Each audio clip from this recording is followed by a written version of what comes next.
Thank you, David and Jason. That's a perfect transition to our next guest. Our next guest is Jason Silva. He is a writer, a filmmaker, a futurist, originally from Caracas, Venezuela, and now living in Los Angeles. He studied film and philosophy at the University of Miami, where his experimental films about hedonism earned him the nickname the Party Philosopher. After graduating from Miami, he became a producer and a host at former Vice President Al Gore's Emmy-winning cable network, Current TV. He writes at the intersection of philosophy, technology, and biology for the Huffington Post and BigThink.com, and he has recently completed a pilot for an HBO documentary called Talk Nerdy to Me. He's also currently working on a feature-length film called Turning into Gods. Jason is here today to discuss how art, design, and storytelling can help communicate the vision and the implications of the singularity. Please welcome Jason Silva. Oh, thank you so much.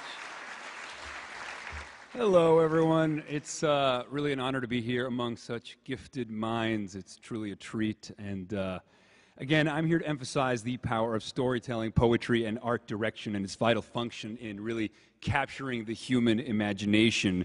And I'm going to start out by showing a very short video that I did with a brilliant collaborator called Maria Coneva, who is here today as well. And it attempts to deconstruct inspiration, because I believe that when we're inspired, it's the closest thing we can come to being immortal until we actually become immortal.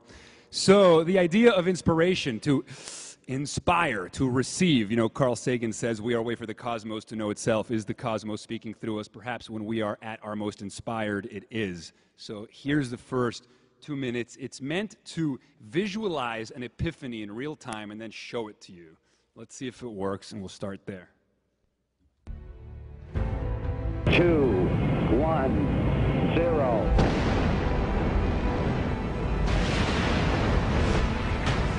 We are all receivers. I think that we're all privy to what creative inspiration or divine madness or that kind of connection with something larger than ourselves, when it makes us feel like we understand the intelligence that runs throughout the universe that somehow has led to self-organizing molecules that turn into self-aware creatures that then start to ponder their own origins. I think we've all been privy to a sensation that we are connected to something bigger and grander than we are, or that maybe perhaps we are a part of it. If we are a way for the cosmos to know itself, then the cosmos is speaking through us, you know. So I do think that we're all receivers in a way. I mean, we can all tap into that. And you know, it's interesting to borrow Khalil Gibran's words. Sometimes it feels as though ideas or feelings or thoughts or revelation comes through you, but not from you, and though it is with you, it belongs not to you. Terence McKenna talks about psychedelic plants and how they excite vocalization and they empower articulation, which is just absolutely what it feels like when you're having a meta download. And there's a reason people use that metaphor. Oh my God, man, I'm having a download. Revelatory ecstasy. Ecstasy comes with feeling a sense of revelation, where you're putting the dots together in a way that you hadn't put them before, and it gives you a new aerial view, a new pattern that subsumes the previous paradigm, and whatever that is, you know, hypomania, inspiration, divine interconnection.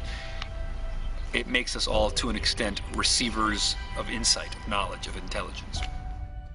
So that was an attempt to articulate what it feels like to have a sense of an ecstatic download. And the reason I showed you that is because I believe that for the singularity to really resonate with people, we need to inspire them. We need to capture the hearts and minds. And I have this wonderful quote by Alphonse de Lamartine. He's a French romantic poet. He once said, "Limited in his nature, infinite in his desire, man is a fallen god who remembers heaven." The same poet also said, "People can only understand what they can feel. The only orators that can affect them are those who move them." Now, I read a recent article in H+ magazine. It was titled "The Psychedelic Transhumanists." And it really resonated with me because it offered a series of first-hand philosophical explorations about the mind-expanding implications of information technology. These thinkers portrayed in the article understood computers and information technology as very literally mind manifesting, the spilling over of our consciousness into the world, the possibility of unbounded imagination and creativity. Human beings freed from the shackles of meat space, right? There were artful, inspired, poetic descriptions speculating about the new realities made possible by computers and technology. You had Timothy Leary saying the computer was the LSD of the 90s. You had Terence McKenna saying that virtual reality and other technologies point us toward a kind of godhood, where we'd become the masters of the narrative in which we are embedded. He literally said our separate stories are going to take on dimensions so multifarious that for all practical purposes we will each move into a cosmos of our own creation and control. The point is that this article was celebrating a group of futurists who understood the power of outrageous storytelling. They were ecstatic poets who seemed to intrinsically know that in order to capture the imagination of audiences, you needed to draw poetic and artful interpretations from our radical progress. They were essentially dreaming up the future. And they were imbuing these dreams with aesthetic relevance.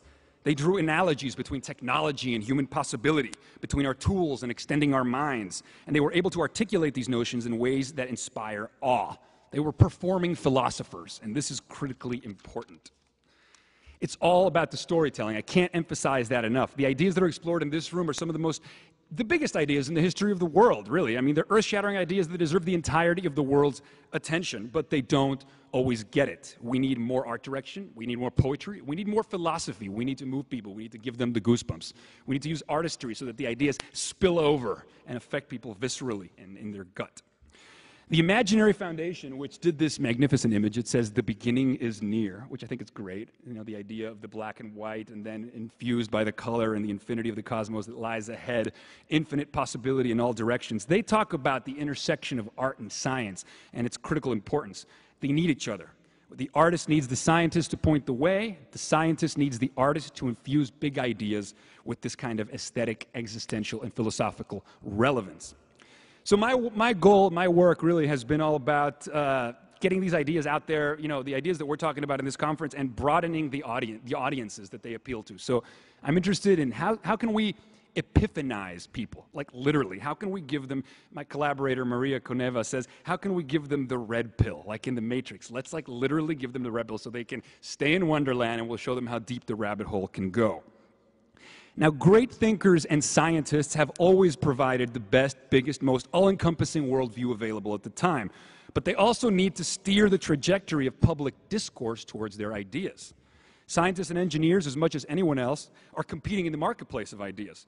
So the ideas explored in this summit, in order to resonate in mass culture, they need to make it to mass culture. There is no other way.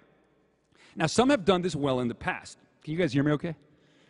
Some have done this well in the past. You had popular thinkers from the 60s who embraced TV, like Carl Sagan's Cosmos and Gene Roddenberry's Star Trek, who defined the space age. Or Marshall McLuhan, who introduced the revolutionary notion that media shapes human activity. Timothy Leary, who reinvented himself from psychedelic pioneer to stand-up philosopher.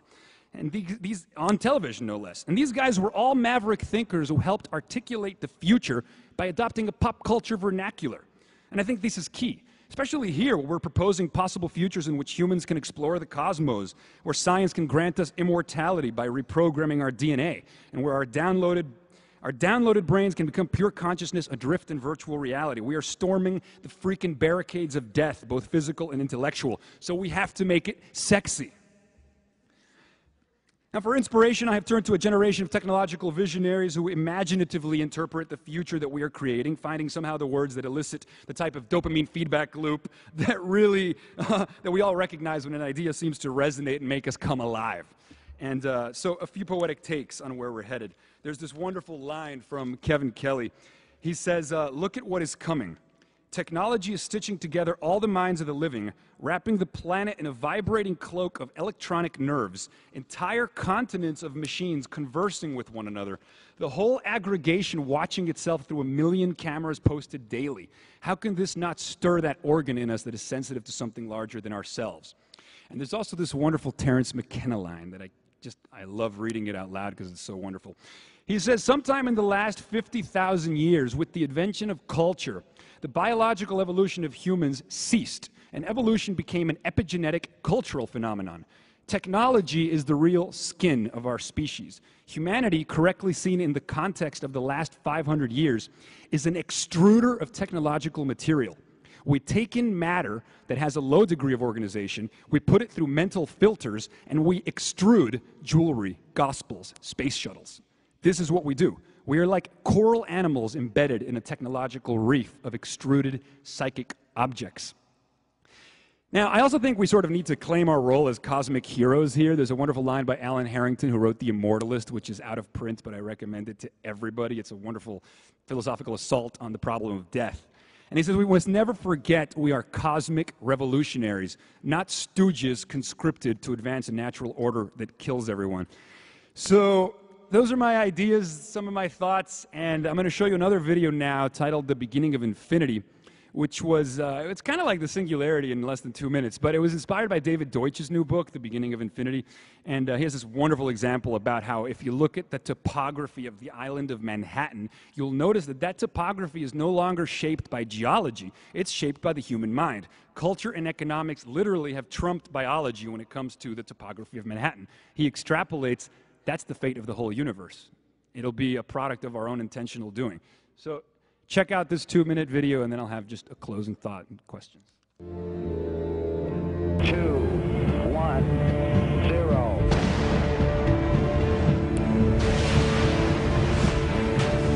I am very much an optimist. I'm reminded of Rich Doyle's line from Darwin's Pharmacy. He says, "Dreams do not lack reality. They are real patterns of information." Or when the Imaginary Foundation says that the role of human imagination is to conceive of all these delightful futures, choose the most amazing and exciting and ecstatic possibility, and then pull the present forward to meet it. That is what we do. We bring our imaginings into existence. But I think that as technology has advanced, we have found ways to outsource our mental capacities to our tools so much more. Our ability to manipulate the physical world has increased in an exponential fashion. So we've been able to shrink the lag time between our imaginings and their instantiation in the real world. David Deutsch speaks in his new book, The Beginning of Infinity. He says, if you look at the topography of the island of Manhattan today, that topography is a topography in which the forces of economics and culture and human intent have trumped the forces of geology. I mean, the topography of Manhattan today is no longer shaped by mere geology. It's shaped by the human mind and by economics and by culture. And so what David Deutsch extrapolates is that ultimately that will be the fate of the whole universe. He says gravitation and antimatter might only shape the universe at its earliest and least interesting stages, but eventually the whole entire thing will be subject to the intent of substrate-independent, infinitely more powerful minds. And to conceive of that just, it makes me feel ecstatic.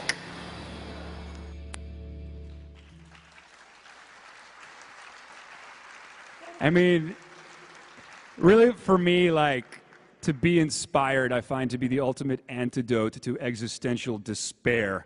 You know, as the previous trailer of the movie showed before, you know, we're the only species that is aware of our mortality, and that has become a driver to transcend our limitations by any means possible. And I believe that we will. I'm excited also to announce that I recently partnered with Peter Martin and Andrea Emmerich, and Peter Martin is an Oscar-nominated producer, and Andrea Emmerich is an extremely talented producer. And we're going to make a feature-length 3D documentary about the poetry of the singularity. It's going to be a psychedelic, mind-manifesting trip down the rabbit hole. And Roland Emmerich, who is releasing a $150 million Singularity film next year, is supporting our documentary as well. So that should be really exciting in terms of piggybacking on the press that bigger film will get. So that'll be really exciting. And that's my presentation. So any questions? Cool.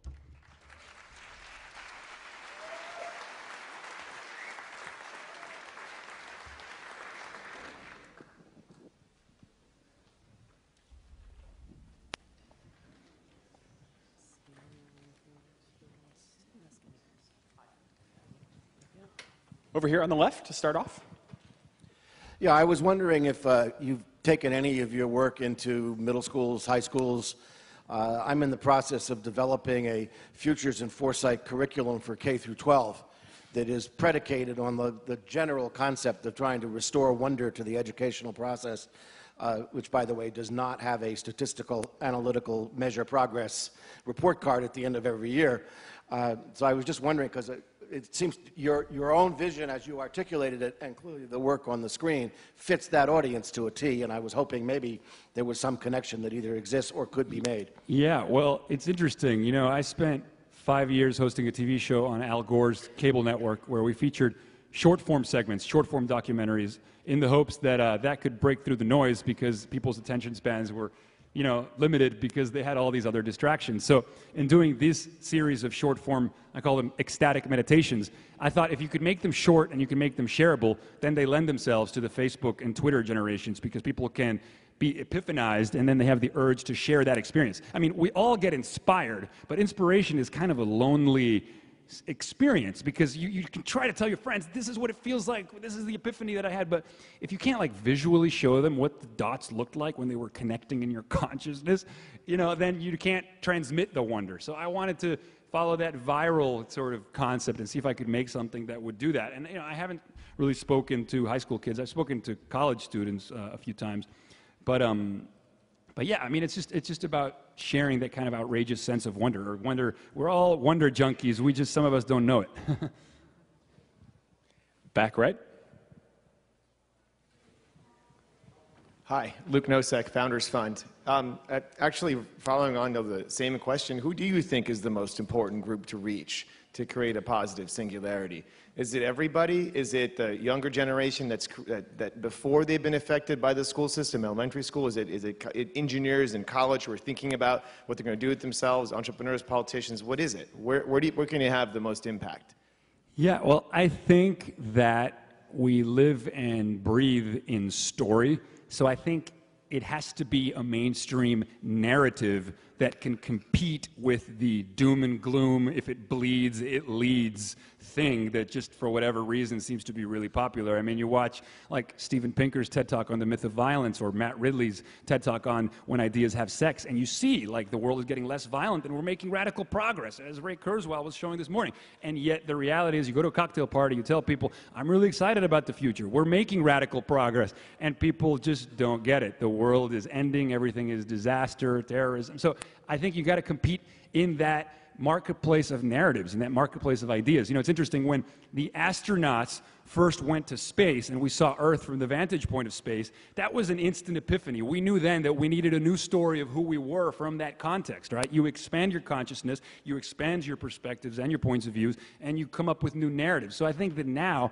as we move towards a singularity, you know, as we outsource our cognition to our smartphones, you know, I was talking about this earlier, like people don't think about this, but every time you make a telephone call, you're creating a techno-social wormhole, as Amber Case calls them. You know, it's technologically mediated telepathy. We can send our thoughts to one another through space. I mean, we already live in an astounding, outrageous, dazzling world, and that narrative is not in the mainstream. So, you know, we need to get it in there. It needs to be in the New York Times and on the cover of Rolling Stone and on the front page of YouTube. Like, these ideas need to go viral. So I think that's how you affect everybody. Over on the left side, just up a little bit. 3 rows up from where you are. Hi, my name is Benno Friedman. If you want to teach someone about wondering, don't you actually have to first give them an environment in which they can find their own wonder? If you try and tell them about your wonder, you're in fact doing nothing more than providing an image for them that isn't necessarily their own. Well, I mean, absolutely. I want everybody to pursue their own bliss, but, you know, in pursuing my bliss, there's a compassion and an urge to share that bliss with others to see if they respond to it, but nobody's forcing them to. And, you know, as far as like providing spaces for people to pursue their own creative interests, absolutely. I mean, I think Sir Ken Robinson's TED Talk sums it up. I don't even need to elaborate more than what he says, but yeah, absolutely. We need to create environments in which people's creativity can be supported. For me, you know, I feel like whether or not you agree with the ideas, maybe you can relate to the passion. Maybe the passion is infectious, and maybe it makes you want to find your own passion. I mean, for me, like I said, this is my antidote to existential despair. I just do, you know, what I love. I'll break the...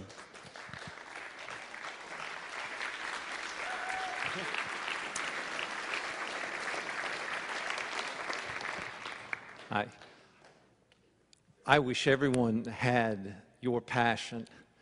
for what they did. This world would be an even more spectacular place to live in. Majority of the world is religious or spiritual in some sense. Do you address that in this as a religious and spiritual person? I believe on heaven and earth, and there's no conflict for you? No conflict, whatever. But I'm not in the, you know, they're dissenting views. Do you address that? Well, Alain de Botton, who's a UK pop philosopher, his new book is called A Religion for Atheists. And what's really interesting about, I mean, he's a magnificent writer, but he basically says that, you know, science and technology has made a lot more of us secular, and we have come to understand a lot of the religious stories as metaphorical.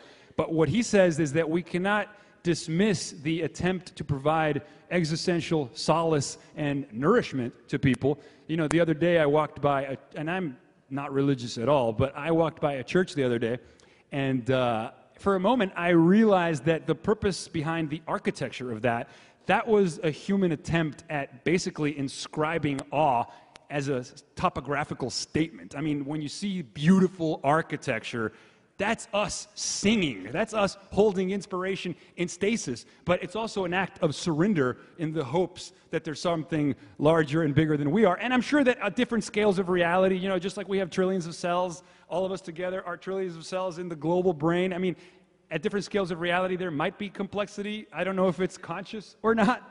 But, you know, again, I'm not for is religion stifling innovation. And I think having, you know, that debate about creationism and evolution is abhorrent, you know. On the right? Well, I've got a question. How does fear play into this? Because I talked earlier, and we've heard from some speakers about the great peril that we also have of whether it's an innovation shortfall or a singularity gone awry. How do you think about the potential downside of the singularity? Well, I think the absolute best answer to that question, Ray Kurzweil speaks about it all the time. He says when we invented fire, it could cook our foods or it could burn us. So technology as an amplifier of who and what we are, and though it will extend the best of us and the worst of us, and so again, that's where the narrative comes in. You know, that cultural influence, you know, if we can, you know, engage people with a sense of common sense and common good. You know, if we didn't have the technology of language, which is an information technology that allows us to transmit information through time and space without mixing our DNA, we wouldn't have Shakespeare, but we also wouldn't have hate speech. You know, if we didn't have the technology of the musical instrument, Kevin Kelly talks about this, we wouldn't have Beethoven and Mozart. You know, if we didn't have the technology of oil painting, we wouldn't have Van Gogh. So, I mean, I think that it's important to explain to people that this is really the proper context in which to understand what technology is. It's kind of like a scaffolding that extends the boundaries of our creativity, extends the boundaries of our thought, reach, and vision. It's almost consciousness expanding. I think that technology is psychedelic because just like psychedelic drugs immediately suck people out of their reality tunnels and show them a reality that they're normally not privy to, so too when you look through a microscope or through a telescope, if you really realize what's going on, you're bearing witness to a larger reality that you're ordinarily blind to. And so to that end, technology as monumentally mind expanding, it makes us more than what we were. And I think that's ecstatic and worth fighting for. We've got a couple more minutes, so we do have time for a few more questions. Love your work. Love your work, Jason. I recently had an epiphany, too, as a former Catholic, and have gone through so many religions and so many spiritual experiences and so forth. Read Ray Kurzweil, and realized that my quest all these years of what's it all about? The it is information technology, and that answers so much for me. So my existential angst is put to bed.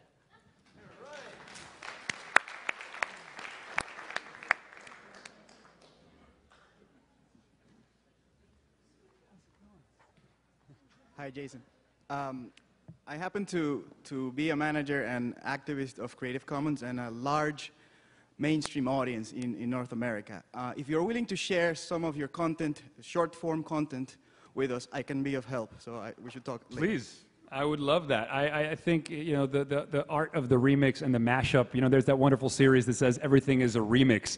at the end of the day, like, we're remixing, we're remashing up stuff. You know, there's the whole controversy about copyright, but I think in the age of the internet, we need to get comfortable with the Creative Commons, just putting out ideas into the world and remixing and remashing other people's ideas, and why not? It's part of the dialogue. It makes us all better for it.